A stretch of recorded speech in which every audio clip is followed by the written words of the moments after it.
Maria had always been a talented artist, but unfortunately, her work had never caught the eye of any art critics or collectors.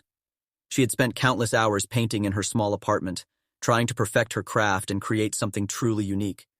But no matter how much effort she put in, her paintings always seemed to lack that spark, that special quality that would make them stand out from the rest. One day, while wandering through a thrift store, Maria stumbled upon an old painting that caught her eye. It was a portrait of a woman, but there was something about the painting that made her feel uneasy.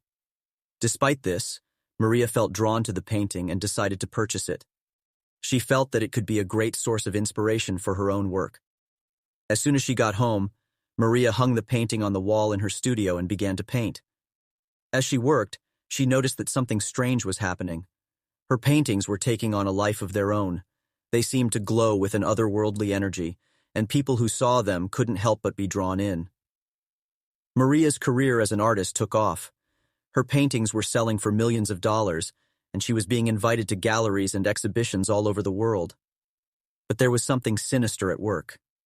The painting she had found in the thrift store was possessed by a demonic entity, and it was using Maria's talent to spread its influence.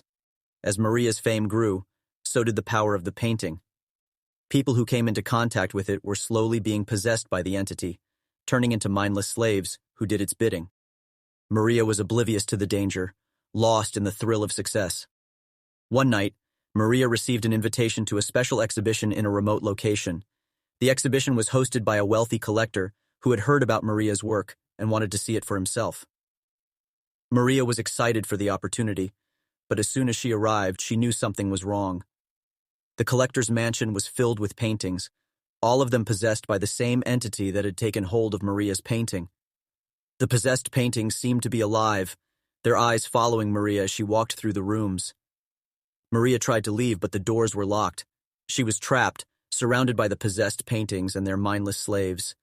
The entity had finally revealed itself, taking the form of a woman with eyes as black as coal. "You have served me well, Maria," the entity said. "Your talent has given me power beyond measure. But now it is time for you to join me. Together we will create a new world, a world where art rules over all." Maria tried to resist, but the entity was too powerful. It possessed her, taking control of her mind and her body. She became a slave to the entity, painting its twisted visions for all eternity. Years passed, and the mansion became a place of legend. People whispered about the strange paintings and the cursed collector who had hosted the exhibition. They said that the mansion was haunted by the spirits of those who had been possessed by the entity, and that the paintings themselves had a life of their own. One day, a young art student named Rachel stumbled upon the legend of the mansion and became fascinated. She was studying art history and was intrigued by the story of Maria and the possessed painting. She decided to investigate and see if there was any truth to the legend. As Rachel made her way to the mansion, she couldn't shake the feeling that she was being watched. She felt a cold breeze brush past her, even though it was a warm summer day. As she approached the mansion, she noticed that the windows were all boarded up, and there was a thick layer of dust covering everything. Undeterred, Rachel forced open the front door and made her way inside. The mansion was dark and silent, and she could feel the weight of the legends pressing down on her. As she made her way through the halls, she noticed that the paintings seemed to be watching her, their eyes following her every move. Suddenly, Rachel felt a sharp pain in her head, and she stumbled, clutching at her temples. She could feel the entity trying to possess her, trying to take control of her mind and her body. She fought back with all her strength, but she knew that she couldn't hold out forever. As she stumbled through the halls, Rachel saw a small room in the corner of her eye. She stumbled towards it, hoping that she could find some refuge there. As she opened the door, she saw that it was a small storage room filled with old paintings and canvases. In the center of the room was a small table, and on the table was the painting that had possessed Maria all those years ago. Rachel knew that this was her chance. She could destroy the painting and break the entity's hold on the mansion and its victims. With trembling hands, she picked up a nearby hammer and smashed the painting to pieces. As the painting shattered, Rachel felt a sharp pain in her head, and she stumbled, clutching at her temples. She could feel the entity trying to possess her, trying to take control of her mind and her body. She fought back with all her strength, but she knew that she couldn't hold out forever.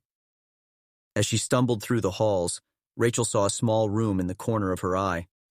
She stumbled towards it, hoping that she could find some refuge there. As she opened the door, she saw that it was a small storage room filled with old paintings and canvases. In the center of the room was a small table, and on the table was the painting that had possessed Maria all those years ago. Rachel knew that this was her chance. She could destroy the painting and break the entity's hold on the mansion and its victims. With trembling hands, she picked up a nearby hammer and smashed the painting to pieces. As the painting shattered, Rachel felt a rush of energy, and she knew that she had succeeded in breaking the entity's hold on the mansion. Suddenly, the mansion began to shake, and Rachel knew that she had to leave before it collapsed. She ran towards the front door, but as she reached it, she felt a cold hand grip her shoulder. "You think you can destroy me?" the entity hissed in her ear. "I am eternal. I will always find a way back." Rachel screamed and ran out of the mansion, not looking back.